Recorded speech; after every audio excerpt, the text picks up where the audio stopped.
All right, well, welcome to our September 2025 Abbeville Institute Zoom webinar. We're pleased to have you here, and we're pleased to have our presenter here tonight, Joseph Scotchie. He is just a great author, somebody that I was really excited to get on this webinar, and of course, talk about his latest book, which is on Sam Francis. But before we do that, just want to talk about the Institute for a second. Remember that we do exist by your generous contributions alone. So if you like these webinars, our website, our programs, all the things we do, please consider that tax-deductible donation to the Abbeville Institute. But this is going to be a real treat. Not enough people have talked about Sam Francis in a positive way recently. And I think, of course, he is seeing a resurgence. And a lot of that had to do with the fact that Rush Limbaugh actually read one of his essays on the air several years ago, and people became more interested in Sam Francis. But there hasn't really ever been a full-length biography the way that Joe has written one here. And of course, this is published by Shotwell Publishing, which is celebrating their 10th birthday today, by the way. So they've put out a code to get 20% off all Shotwell Publishing books. I'll throw that out there. If you use the code RELEE at checkout, you get 20% off on their website. That's Shotwell Publishing. So go on over there and stock up because they do great work. We're very pleased to have them, help us with the Abbeville Institute. They've helped us publish some of our books, and they're just Clyde Wilson being involved with that, and Paul Graham, just a great organization. So they did publish this book on Sam Francis. Now, of course, Mr. Scotchie has written all kinds of books on all kinds of topics. I met him in 1999, I believe, in Columbia, South Carolina, at Clyde Wilson's Red Shirt Reading Circle. He came and presented on his topic, Paleo-Conservatives. But he's written books on conservatism in America. He's written a book on Richard Weaver. He's done a lot of good work, and we're excited to have him talk about his latest, which, of course, is Sam Francis and the Revolution from the Middle. So, Joe, I'm going to turn it over to you. And of course, remember that if you want to ask questions, you can click that Q&A button down there, or you can put them over in the chat. So, Joe, it's your floor. Okay, thanks, Brian. It's great to be here. Thanks for tuning in. Brian's written a lot of terrific books himself. They've been bestsellers. So what's the secret, Brian? I'd like to know. Anyways, Sam Francis. Luck is the best. I'll tell you, I'll take it. Sam started out as a conventional conservative. He he grew up in Chattanooga, John Hopkins, and at Chapel Hill, he met Tom Fleming and Christian Knopf and Clyde Wilson, John Shelton Reed. They had their own conservative debating club. He went from there to the Heritage Foundation in the 70s. But I think I discovered Sam through Chronicles. Sam and Tom were friends, and Tom would always stick with Sam. He always knew whatever happened to Sam with other publications like Human Events or the Bircher's New American, the Bircher publication, that Tom would always stick with Sam. And so that's how I discovered Sam. And this is late 80s, early 90s. Pat Buchanan is on Crossfire every night. He's got a syndicated column in 500 newspapers.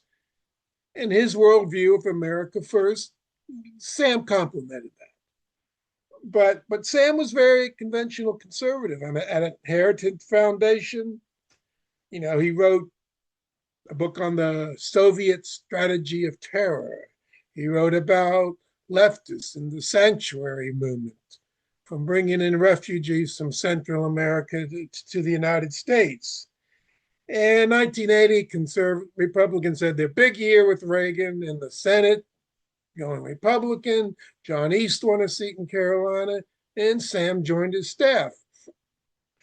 And Sam, in the 80s, Sam and Pat were just in sync, even then. I mean, Sam worked on Soviet espionage in Washington, was a beat of his. But in the 80s, there was a revival of McCarthyism. Pat was considered McCarthyite. He did his book right from the beginning, where he has a chapter on Joe McCarthy. Sam wrote a great essay on McCarthy. So, and then Sam didn't make the news in 1983. He wrote a speech, on the opposing the Martin Luther King Jr. holiday, he wrote that for Senator Helms. This speech focuses on King's communist advisors, connections at the time that the Cold War was very tense in 1983, if anyone remembers that. And Helms gave the speech, and the senator from New York, Daniel Patrick Moynihan, said, he threw it down and said, "This is a packet of filth." And so the staffers would always kid Sam for the speeches being a packet of filth. Anyways, the 80s progressed, and Senator East had polio. He wanted to run for re-election in 1986, but his health precluded that, and unfortunately, he committed suicide. Sam thought about going into the teaching profession. He had a PhD in English history. Instead, he joined the Washington Times. Okay, so Sam is a very conventional conservative. McCarthy, Wilmer Kendall was a model. Donald Warren Mars, Middle America Radicals, that was a model for Sam. In the late 80s, the Republicans wanted to make an outreach to minority voters. Last election, it finally bared some fruition. Sorry about the phone here. Sam was a little impish. He said, go after those white working class, white middle class voters. I mean, they're winning elections for you. Have them enthusiastic, have a turnout. Don't forget the people who brought you to the dance. So, Sam was being himself. And then, as the 80s into the 90s, Buchanan ran for president in 1992, and he had a big meeting at his house in McLean. And Sam said, "Look, Pat, if you go to New Hampshire, don't call yourself a conservative. Say you're right wing, say you're a nationalist, a patriot. Just don't say conservative. They don't conserve anything anymore." He was prophetic. This is the theme throughout Sam's whole career. Very prophetic speaker, thinker, even during the 80s when conservatives were highly optimistic. Sam was saying, there's a culture war going on and we're losing it. So here are differences between Sam and Pat, different generations. I mean, Pat wanted to get the movement back. Pat was with Goldwater. He was with Reagan in 1976. He was with Nixon in 1968. And he told Nixon, who was a resident of New York, make Reagan your running mate. It didn't pan out, but Pat was a conventional conservative. He thought conservatism was still doable. Sam said, no, it's not. It's over with. Give up on the whole word itself. So Pat runs in 92. He gives his big speech at the convention, the Cultural War speech, which I hope people are familiar with. And after that election, Sam and Tom and Mel Bradford told Pat, look, you're never going to win the nomination. Look at what Perot did. Do your own third party. Right now, go a third party. Pat didn't have the kind of money Perot did.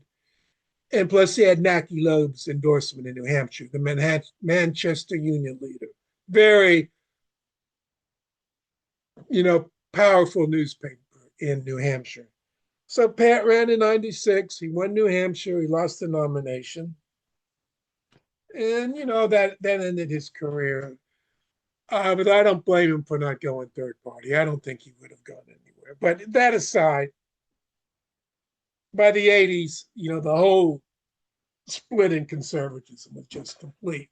You had the opposition to the Gulf War, to the free trade NAFTA and GATT. You had the opposition to immigration, legal and illegal. The paleos were going to defend American culture, even if it meant the Confederate flag. So it was there. I would say something else happened to Sam, the Washington Times. Now, Sam was loyal to the Times. He worked there. He commuted to there from Maryland. He won several national awards for editorial writing. And then in the late 80s, the editorial page editor resigned. He just couldn't work with the Moonies. He resigned. The whole page was in turmoil, and Sam stepped in to become the interim editorial page editor. That's all it was. He wasn't rewarded. He wasn't given the job itself. He was interim. He did them a favor. No good deed goes unpunished. So Sam is now the voice of Buchananism. But something else is happening. Conservatives wanted him out at the Washington Times. It was a fellow named John J. Miller, who I think teaches at Hillsdale. He worked for Linda Chavez, her Center for Opportunity. I don't know if I got that right, but that was his job, to get Sam out of there. And so late 90s, Southern Baptists, very self-serving apology for slavery. 1997, you're apologizing for slavery. Okay. They might have been looking in the mirror when they said that. But Sam wrote a column. He said, look, the Bible, there's not an injunction against slavery in the Bible. Now, this apology counted for nothing. And even there were a lot of black pastors who said, look, we don't need your guilt trip. But anyways, Sam said, all right, there's a biblical injunction, wives obey their husband. There's a biblical injunction, children obey their parents. There's a biblical injunction against sodomy. You want to dump those two? Which is what happened. Again. So he's on probation. And by now, Sam has become more explicit in his language, in his rhetoric, in his writings. He thought paleoconservatism was finished. He wanted something else. So he hooks up with Jared Taylor at the American Renaissance Organization. And they have a conference, and Sam is going to give the big speech. And I know that he gave a draft to Fleming, who's advised him not to give it. Anyway, so Sam gives the speech, and Denise DeSouza is in the audience. He's writing a book called End of Racism, which I haven't read, but he's in the audience. Sam gives a speech. This is the line. The civilization that we as whites created in Europe and America cannot have developed apart from the genetic endowments of the creating people, nor is there any reason to believe that the civilization can be successfully transmitted to a different people. So that was it. That he was off probation, he was fired entirely. And by now the internet had kicked in, so he found a home, and there was a lady named Sylvia Crutchfield who went around the country soliciting funds for Sam, so he could still write and have a living. So I think with Sam, we have two things. He was prophetic on the cultural wars, on the political wars, and he was very blunt. He got blunter in his language. It's a matter of semantics with Sam. Excuse me, it's the pollen in the air. But in conservatives, they'll say Western. They'll say middle America. They'll say middle class. Sam would say the W word, white. He would even say Aryan, which, upset a lot of his friends, But Sam insisted. He said, people used to talk that way. I want to talk that way. And he was prophetic about the political scene. The GOP under Reagan and the Bushes was free trade. They lost the Midwest. They didn't do anything about immigration during the 80s. They lost Southern California and California. They lost the New York City area and New York. Then there was war. They lost the whole country. I mean, it just didn't occur to conservatives or to the Bushies that Americans like a degree of peace and prosperity. They don't want war after war that are undeclared, that drag on and on. So Democrats had Vietnam. Republicans had Iraq. Once, Iraq again. Bill Clinton, Barack Obama. But meanwhile, Buchanan and Perot in 1992 lit a spark with America First. I mean, this is the early 90s, and nobody thought that America First had any chance in this country. Fred Barnes used to kid Pat. He said, "You guys aren't a wing in the party. You're not even a feather." And of course, America First had 900,000 members in the late 30s, up to 1940. And its leader was Charles Lindbergh, the aviator. And as any student knows, he gave that speech in Des Moines. What was it? The British, the press, and the Jews are the only ones wanting war. Okay, he said those things. But he also said in the speech, if there is war, European Jews are going to suffer. They're going to be the first to suffer. All right, but still, if you said America First, it all went back to that statement that Lindbergh gave. Now, when Pat said it, he's a student of history. He read his books. He's a great historian, is Pat Buchanan, in addition to many other talents. So Pat knew about the America First. He wasn't a youngster then. The young Bill Buckley, as a teenager, was part of America First. 2 future presidents were part of America First, John F. Kennedy and Gerald Ford. But it all goes back to Lindbergh's speech, which makes the whole phrase America First illegitimate. But still, there's Buchanan, Perot, there's Ron Paul, there's Tom Tancredo, there's Mike Huckabee, there's Rich Santorum. None of them ever won. So when Trump comes along, he's not going to win either. The difference between Trump and Pat was that Trump had more money. He's a bigger celebrity. He was like Perot with TV ratings. And he was very blunt. He didn't plan on doing immigration, but when he saw it got the response, he ran with it like a businessman, which is what he is. But if Trump did America First, he's not familiar with Charles Lindbergh. He's not familiar with American history. He's making multi-billion-dollar hotel deals in Malaysia. He doesn't have time for that. So kind of got away with it, But in between them, of course, Sam had an aneurysm in 2005, early 2005, and he perished a short time later at 57. He left behind a great body of work. But yeah, as I get older myself, I think, yeah, it's a shame he didn't live longer to develop his thought more. I mean, Sam really thought you could bring together, the Midwest, the South, the Western states, as a bloc. I think I'm not being critical of Sam because he died before his time, but he didn't quite see how liberal, suburbanites are.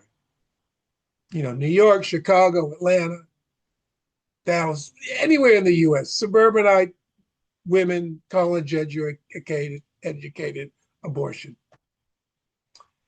Sam, I don't think quite saw that. He wanted a unity that just wasn't possible. But sure, he was prophetic. I mean, Trump came out against free trade. He wins Ohio, Michigan, Pennsylvania, Wisconsin, Iowa. Trump says, elect me, I'll bring back Fort Bragg. He wins North Carolina. Kamala Harris goes to North Carolina. Could she come out in favor of Fort Bragg? Probably not. And so, I'm sure that Donald Trump doesn't know Braxton Bragg or Civil War history like we do, but he's a businessman. He says, this is how I win North Carolina. Oh, I don't go for Fort Bragg. Napoleon, Paris is worth the mass. North Carolina is worth Fort Bragg. But I think Sam he had 2 minds of this Middle America revolution. There was the Caesarist approach. Do we have a MacArthur or a Patton that leads us to victory? Or we do grassroots, like the Council conservative citizens, where you organize, where you go out into the streets, where you hold rallies, where you petition the lawmakers, to knock sense into them, swing them around to your point of view. The Caesarist went out in the person of Trump. There's no question about it. I mean, he took the GOP and conservatives, he just completely bowled them over, and he proved Sam to be prophetic again. Conservatism is nothing in this country. It's nothing. It's Wall Street Journal, National Review, Fox News, which came out against Trump. He just completely bulldozed it, and he proved Sam right, that conservatisms don't conserve American history, and they don't have any muscle outside of New York. And they were vulnerable, and Trump bulldozed them. So he was prophetic about that. Of course, after Trump, I'm not going to make any guess, but this is the world of Sam Francis. He was a great writer. He had great energy. I wish I could quote more. I think my book had a lot of outtakes. I just couldn't resist all these outtakes because he's such a great writer, So he was someone who's very prophetic about the culture wars and political wars. He was a man proven to be prophetic. And I think of his books, I think Beautiful Losers, which University of Missouri Press is the primer. It's the introduction to his work. His other works were column collections. He did a big book called Leviathan and the Semines, which is hard to get through. And I'm not being critical. He wrote so many other good books. But Sam Francis was like Mel Bradford or Fleming or Davidson or Lytle, Clyde, Chilton Williamson, Paul Gottfried. He was on a search for truth as he saw it, and he was willing to pay the price. But he still lives. Okay? Brian, Yes, sir. Yes, would sir. you like me to go I on? was, I was, no, I mean, if you want to stop there, yes. I mean, I have some Okay. questions for you, and we've got, well, and again, if you want to ask some questions, put them in the chat window or put them in the Q&A. A couple of questions. First of all, you mentioned the Moonies, which I'm not sure if a lot of people know about the Moonies. Really? But it's funny you brought that up because I was born in Northern Virginia, and I remember when I was younger, you would get the Post or the Times, right? And so this is in the 80s, and my father saying, "Well, they would get the Post every day because he didn't want to read the Mooney newspaper, as we used to call it." And he just thought that it was just kind of some of the stuff was just kind of kooky in it. But I remember when I went to college, and I had a subscription to the Washington Times, and this was when Francis was there, and go into my political science classes, and I would say, I read this in the Times, and of course these are all avowed Marxists, and they would say, which Times? The New York Times? And I would say, no, the Washington Times, and they would all just have a good laugh at that. Oh, this is a rag, nobody reads this thing. But of course, the editorial pages is why I subscribed to it. It was great, and so this is right at the time that Francis was there, and you had some other great writers there too. But that's a funny thing that you said. I think a lot of people may not know what that is, but I want to ask a couple of questions about Sam with the Heritage Foundation. And what years did he work at the Heritage Foundation? Do you know off the top of your head? Throughout the 1970s, I would say probably the mid 70s, maybe 1976 to 79 to the 1980 election. The So, Moonies is a Reverend Moon, a South Korean minister, who came to America. He's sort of like a South Korean version of Rupert Murdoch. I remember from the 70s, he'd have these huge weddings in Yankee Stadium. Very bizarre fellow, but he's very anti-communist, mhm. being South Korean, and that was the impetus on Moon. But yes, Sam was there in the 70s, and like I have in the book, the people who worked with them, even then, Sam, he thought conservatives were just out of touch with middle America. They didn't see the anger of the truck driver in Youngstown. And And, but he was a generous man too. He would help friends with money. I think he enjoyed his time at Heritage, but I would say he's very prolific at Heritage.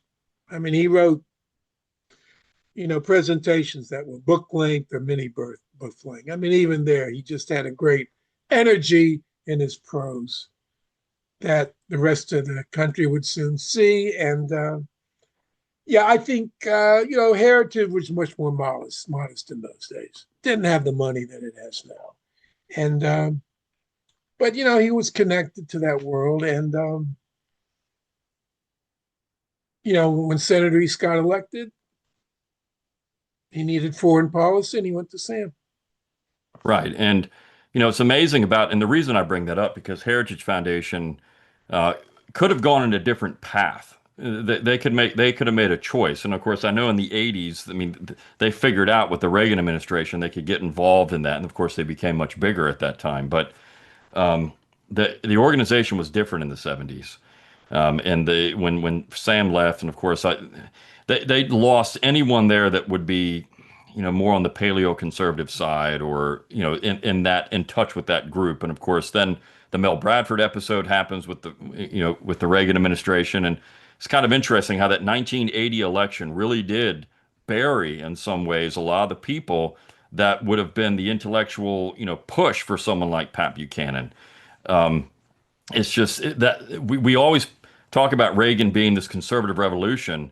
Well, I think what you're mentioning here is it's conservative, not real. It's kind of this conservatism that wasn't really conservative at the end of the day. It was something else. Reagan did capture those people, but he couldn't hang on to them long term because there was no real interest in it other than gathering votes.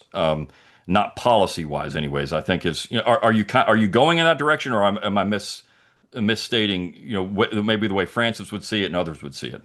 Well, I would say by 1980, the National Review had its peak in the 50s and 60s. And give it credit, it came in 1955, and 10 years later, one of their own is the nominee, Barry Goldwater. Did it peak too soon? Did the Goldwater landslide have an effect on that conservatism?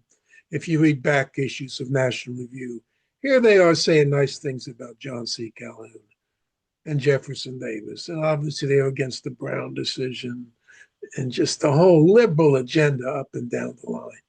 Did Goldwater's landslide have an effect on them? Or did it become now anti-communism? They weren't going to dismantle the welfare state. If the neocons are anti-communism, we'll let them in. That seemed to be the Buckley story by 1980. If you're anti-communism and you're a former liberal like Sidney Hook or Irving Kristol, well, we'll let you in, okay? But that was true from the beginning. A lot of ex-Trotsky, actually, like Burnham, the author of the Rollback Theory. But he was not libertarian. He would tell Buckley, you're not going to repeal Social Security or Medicare. All right? So do anti-communism. And so by 1980, I think it had mellowed conservatism. And with Reagan, why did he become a conservative? Well, he was a movie star. He had to pay high taxes. He said, I'm only going to make one movie a year. Because if I make another movie, they're going to tax me right out of my socks. It's not worth my time to make more than one movie a year. So he drifted from FDR and Truman, who he supported, to eventually to the Republican Party of Goldwater. And but I think Reagan, to me, and I'm sure his people are going to deny this, I don't think he ever got liberalism out of his system. He liked free trade, which the Republican Party was not a free trade party prior to World War II. He supported immigration, which, was not really considered conservative, but it became one. I'm not going to call Reagan a neocon, but, there was a liberalism in his system. Now, if he was here and I said that, he'd tell me I was full of beans, but I'll leave it at that. But I think by 1980, there was a mellowing, which I think conservatives would deny. But I think 1980, people were not voting for a conservative revolution. They weren't voting for Reagan because he was friends with Bill Buckley or George Will, or had Babe Buchanan as his campaign treasurer. I think they were voting for Reagan because they felt bad about what happened to Nixon. You had Nixon and Ford, then you had Carter, and people said on the eve of 1980, Nixon was not a bad president. He was a good president. He should, they had I really think they were voting for Nixon's to complete his second term. I think they voted for Nixon, for Reagan, the same way they voted for Nixon. Here's someone from Southern California. He's Republican, he's conservative. He's not going to roll back the welfare state, but he's going to keep the brakes on it from getting out of control. I think that's what people were voting for in 1980. And plus, the other thing, the Republican Party in 1980 was not movement conservative. I mean, there was a story with George H.W. Bush, who was the vice presidential nominee. And the campaign's winding down, and Bush is on the campaign jet, and he's saying, "Oh, the campaign's over. Great, I don't have to read National Review anymore." I don't know if that's true or not, but it's a story on oneself. So you had Bush and James Baker and Bob Dole, Bob Michael, Howard Baker. These men were not conservatives. They would go on Buckley's show because they knew he had some pull. But no, the Republican Party was not an America First Party in 1980. And it wasn't one 10 years later. And it wasn't even one 20 years later. It just after the second war in Iraq, that was enough. So we've had two wars in Iraq. One gave us 8 years of Clinton. The other gave us 8 years of Obama. Enough. Then you have McCain and Romney, very conventional Republicans that couldn't inspire people. Trump came along. Yes, I agree, he's vulgar. I don't watch his speeches from top to finish. I heard today he gave the UN a good tongue lashing, which they thoroughly deserve. But they were ready for it. The man in the moment met. And again, people were saying, where does this Trump come from? Some of it's Perot, a lot of it's Buchanan, but a lot of it is Sam Francis. Who was Francis's, in doing your research and of course reading a lot of Sam Francis, who was his guy? And it comes, an American politician. If he would say, this is somebody that I think would be, the driving force, somebody that would represent his views on American politics, that would have been the person to put forward. I mean, you mentioned Pat Buchanan and of course Nixon and others, but is there anybody that you would say that Francis identified as that person? Someone living, you mean? Well, I mean, during his lifetime, yes, during his lifetime. I couldn't think of anyone other than Buchanan. I think that's why Sam, after Buchanan's present campaigns ran down, even before Pat ran in 92, Sam said, look, let's not think about the presidency. Let's build a grassroots movement. Let's go to the union halls, the police unions, the firemen unions, the PTAs, the VFW halls, and let's build a grassroots movement which is going to force these politicians to move in our directions. So no, he talked about a Caesar, Julius Caesar type. But he did write a column that says, I don't see a MacArthur or a Patton. He's not out there. So no, I would answer your question. No, he didn't see anyone living.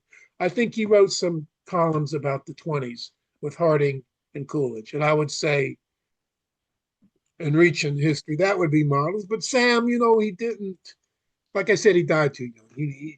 He never formulated that view that some people have today. You see biographies of Coolidge coming out, a biography of Harding that came out. I would say, for conservatives, the 1980s is the lost Eden. But I think for Sam's point of view in modern times, it would be the 1920s, because Harding came up with the America First phrase, and he was popular. Had he lived, he's certainly been reelected in 1924. And Coolidge was very popular also. So I think, Sam's worldview in modern times, to me, would be the 1920s of Harding and Coolidge. But he didn't see a single figure in the Republican Party or elsewhere. Not sure he would like Trump. I think, he would keep his independence about Trump. He would criticize him when necessary, but he would be rooting him on.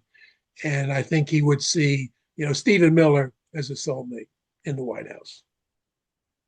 You bring up, of course, Coolidge and Harding not being Southern. Sam Francis is Southern, but so where does he fit kind of in the Southern intellectual tradition? Or does he fit at all? Or is he something entirely different. There's a question, the corollary question I want to ask after that, but where does he fit in that intellectual tradition overall, or not? Say Mel Bradford. Sam really admired Bradford tremendously. He wrote a very moving column when Mel died in 1993. He read Mel. He was friends with him. He admired him. He looked up to him. Sam didn't look up to many of his contemporaries. Bradford was one of them. The 10th Amendment issue and the Southern history and heritage. But, I would say Sam he was a modernist. He was Burnhamite. I'm sure he read the Agrarians and he read Weaver, and I know we corresponded, he liked Weaver. But he didn't think that, that agrarianism was a model because it's over with. I mean, the country, even by the 20s, was already becoming industrialized. So, I mean, he wasn't, in the Southern intellectual tradition. Yeah, there's going way back to John Randolph, Roanoke, as states' rights man. He was in the Randolph Society. In modern times, I would see Bradford, but no, I don't really think Sam he didn't think much of the League of the South, let's put it that way. Even though Tom and Clyde were the founders, Sam wanted a national movement. He didn't want to do a League of the South thing that might alienate other people.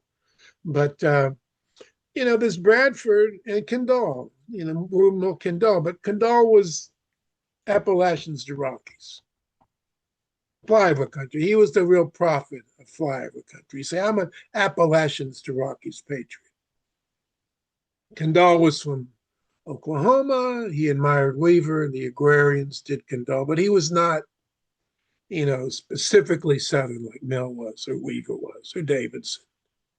And I would say Sam was pretty much the same way.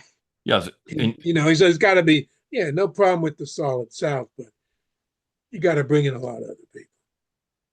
And that was the corollary question about Southern nationalism. He wrote an article about that, and the question is, what did he think about the war, about this, lost cause, and how did he react to those different things? And of course, his middle name T was, I guess in the Lincoln family, right? The Todd family, ultimately. So it's kind of interesting. You have all those little connections with it, but you essentially answered it. But that was, how did he think about the past, the antebellum South, and then of course bringing that forward into the 20th century? Well, I would say he thought Lincoln botched things up.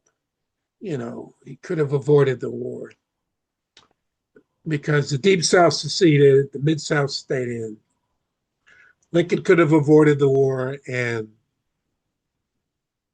when Virginia joined the Confederacy, that meant Lee and Jackson and Stewart. So the South had their best commanders now, who scored a number of victories. So he was critical of Lincoln for not avoiding it.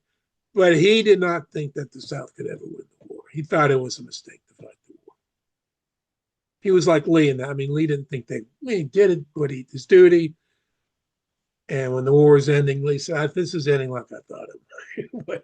And I think that Sam did not think that the South could win the war.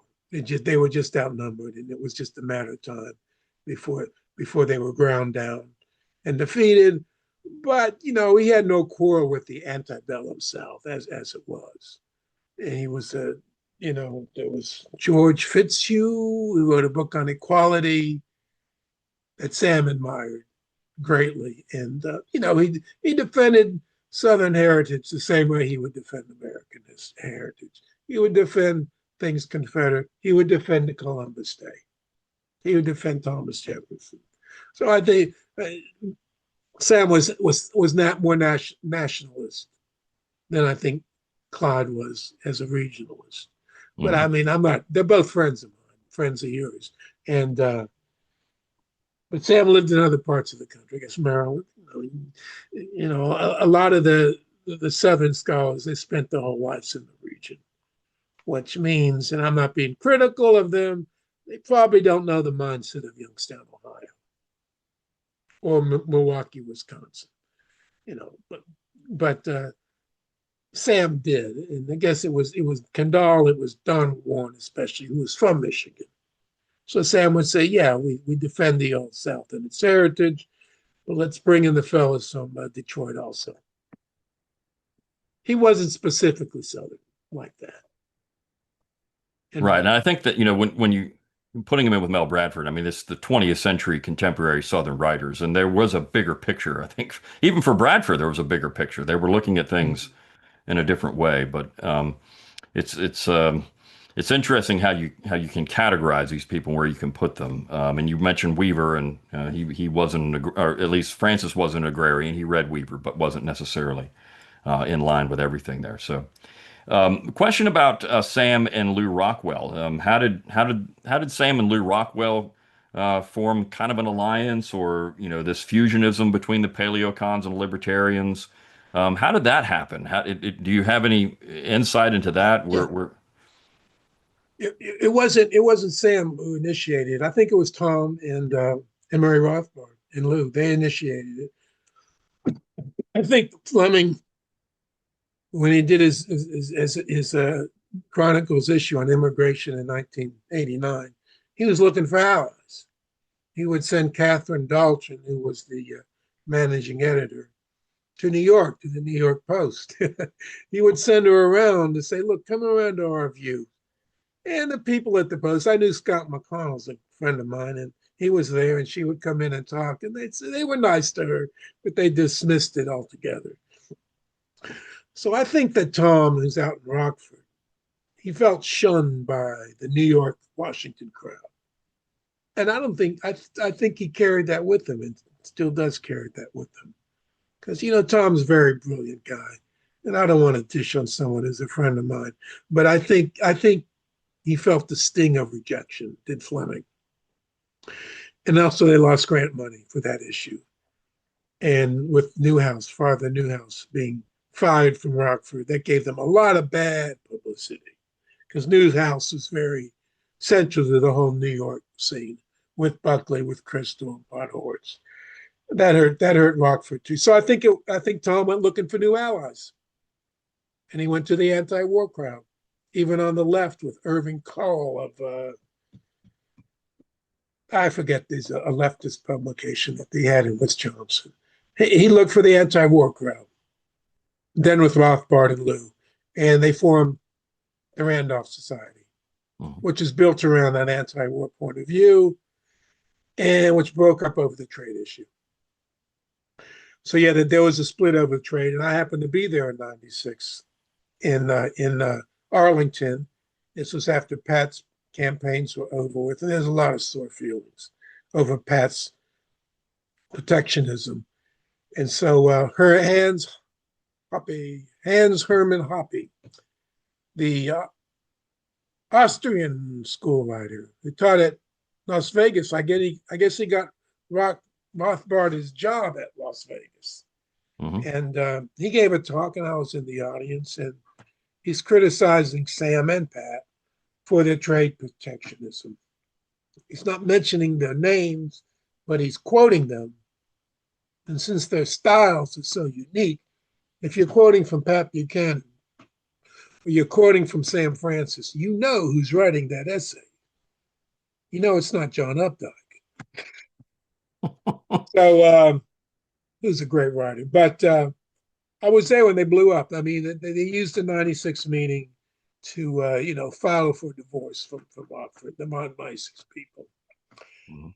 So yeah, Sam didn't reach out to Lou during the '90s. They had their conferences. They had their agreements on trade, not on trade, but on NAFTA, which the Rockwell people opposed. They had their views on the Gulf War, when Pat was under siege from Abe Rosenthal in 1994, 1990. Murray Rothbard solicited paleocons, libertarians. Briefly, it was paleo-libertarians that Mhm. Rockwell coined himself. They came together and they bought a big ad in the New York Times, Jews and Christians against the war, defending Pat Buchanan from A. Rosenthal. So there was a definite alliance. When Sam died, the Rockwell people were respectful, and the Rockwell people at the website ran Pat's column. Joe Sobran, Charlie Reese. There's not much daylight between the world of Rockwell and Fleming. They didn't get along after that, which is, not our business. I'm not a gossip, but Sam didn't reach out himself, but he was part of it. No question. The 1990s are almost like a whole different country. And if you look at the current intellectual uh, component of Trumpism, it's entirely different than the 90s. I mean, you're talking about giants in the 90s, people Yeah. that had been around and in some real, slugfests. It just doesn't seem like that's there anymore. It's Yeah. terrible at this Well, point. it's true, and I mourn it myself, and I remember it was Limbaugh who really, before Limbaugh, it was George Will, Buckley, and Pat. They had the column that you could read in Iowa. Buckley had Firing Line. George Will was on once a week on the David Brinkley show. But then with Crossfire, Pat's on every night. So he definitely becomes the voice of conservatism. And then Limbaugh comes along and he just blows everything out of the water. He's on every day. It's very funny. It's very witty. He has a TV show for a while. His books sell like hotcakes. But if Buckley or Will or Pat writes a book and they got their name on it, you knew that they wrote those books. Of course, Rush Limbaugh's going to write his books, or Sean Hannity, who is the successor to Limbaugh. I'm reading the comments there, but yeah, I mean Limbaugh blew all that out of the water. But when Limbaugh got going, Bill Bennett was like a mentor. He said, read Edmund Burke. Here's the books to read. You want to say you're a conservative? Read these books, which was true in our time. I mean, if you were a conservative in the 90s, you knew your Kirk, your Weaver, your Berman, your Frank Meyer, Kilpatrick, you knew Bradford or Rothbard. If you were neocon, you read Crystal and Podhoretz and Gene Kirkpatrick and James Wilson. There were texts that you don't say you're a conservative if you hadn't read Road to Serfdom or Ideas of Consequences or Conservative Mind. That's changed and it's very sad, and I hate to bring this up. But it's been on my mind. I looked at Hannity and I looked at Charlie Kirk, and I'm saying, why don't these people read more? Can't they take time to read just a handful of texts so they can give some intellectual background to what they're doing? And I wake up one morning, very sad story with Kirk. I didn't even know he was married at the time. I would see him with years ago with this Candace Owen girl. The media just made fun of those two, as you recall. That's true. I don't know what to say. Turn off the TV, the internet. His books aren't hard to read, and I think Fox blew it. I don't know why Fox. They have the Mark Levine show, who's a bright guy. Why don't they just have a show where they can have a book hour, a half hour to talk about certain texts, certain writers? Say it probably wouldn't sell. It wouldn't have ratings. That's all I can tell you. Yeah. But that's why you have intercollegiate studies institute. Maybe Heritage can do it. I think conservatives up and down could do better on that. But yeah, it's a new world order. You don't care for it, and neither do I. My youngest son read the John Flynn biography of Roosevelt. He read Rothbard and Mhm. Raimondo. So it's just maybe parents should do these things. Parents got to educate their kids. If they don't, I don't know who will. You mentioned Limbaugh, and of course, Limbaugh is responsible for kind of catapulting Sam to a new audience right around the time that Trump was running for office. And read this essay that Sam had written, and nobody, of course, after he did it, people were immediately jumping on Limbaugh and saying, how can you promote this guy? But it was, I mean, it really spoke to people. Here's an essay that if you didn't know who wrote it, you would say, "My gosh, this is so prescient. This is. I mean, this is what American conservatism needs right now." And that's an amazing thing. So Limbaugh, it seemed like, was thinking about things differently than he was even in the 80s and 90s. Of course, when he became, so popular in the mid 90s there, but he had come around to some different kind of positions on some things. Yeah, you're right. I should say that about Limbaugh. It's a very talented man. I mean, you're going to be on the air 3 hours every day and have 15 million viewers or more throughout the decades. That takes talent. Um, he did come around to Trump. I think Limbaugh was he was following his audience, or excuse me, he maybe just got tired of the world of McCain and Romney. I mean, he probably got tired of carrying water for this Republican Party. Limbaugh was a Republican. His father was a Republican. He was a he was in '92. He said nice things about Pat. He said nice things about Perot. Then that year, the Bush people brought him into the White House. They put him in the Lincoln bedroom.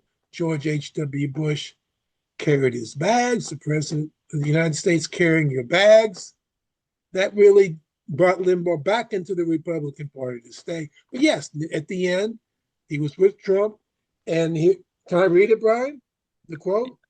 Absolutely, sure. What This he is said about it, yeah. Limbaugh read over there. He said, sooner or later, as the globalist elite seek to drag the country into conflicts and global commitments, provide over the economic pasteurization of the United States, manage a delegitimization of our culture and the dispossession of our people, and disregard or diminish our national interest and national sovereignty, a nationalist reaction is almost inevitable and will probably assume populist form when it arrives.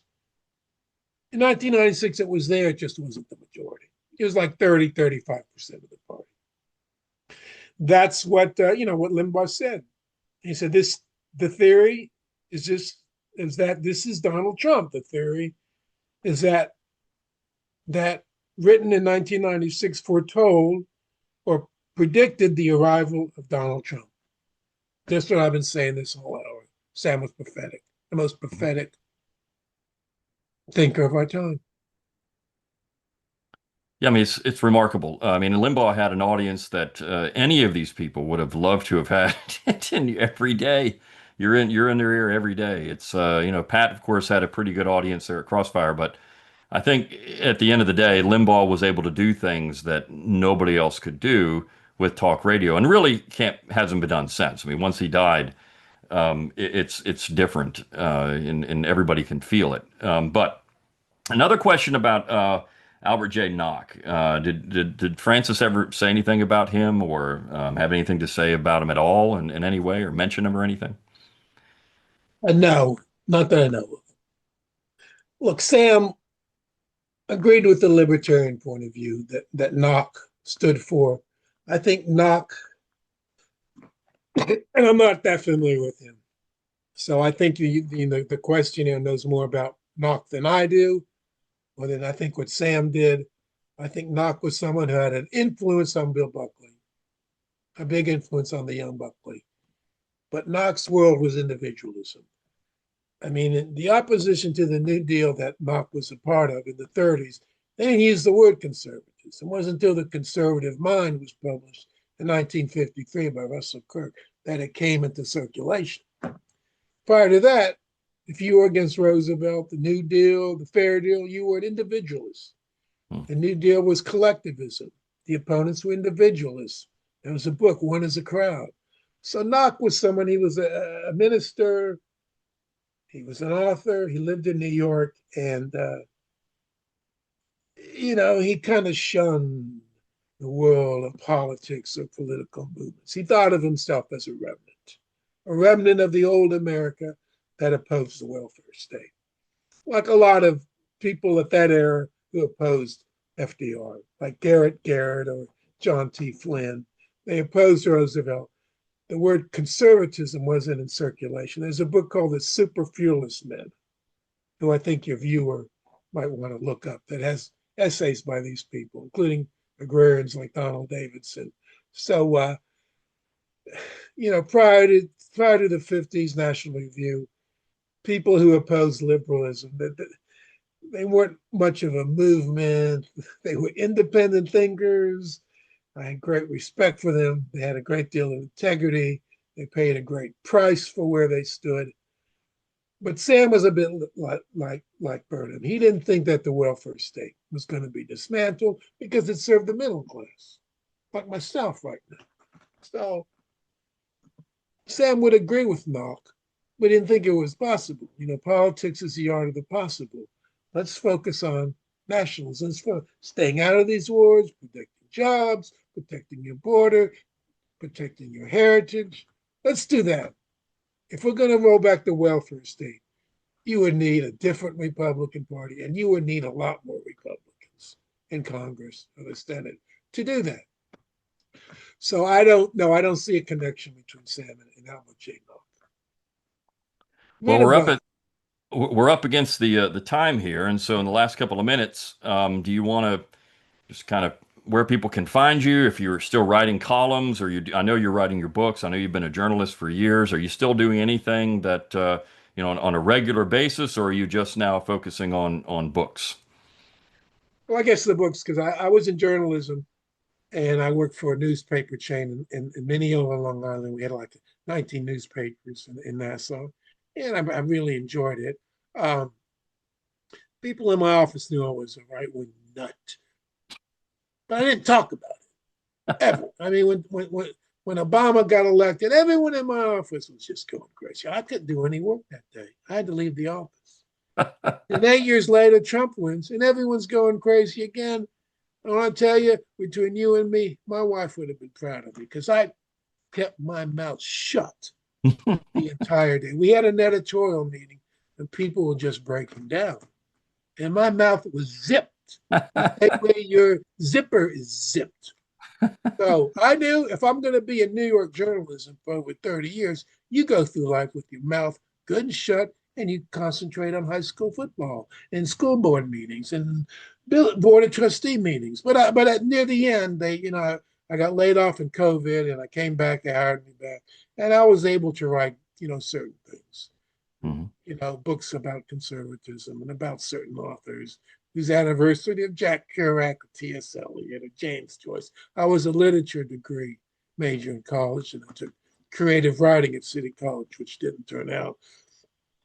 So I'm writing a book about a history of the South, the conservative South from the 70s onward, which I guess Clyde is going to publish. I don't know if he's going to publish. He has the manuscript. And it's going to have a chapter on Bradford.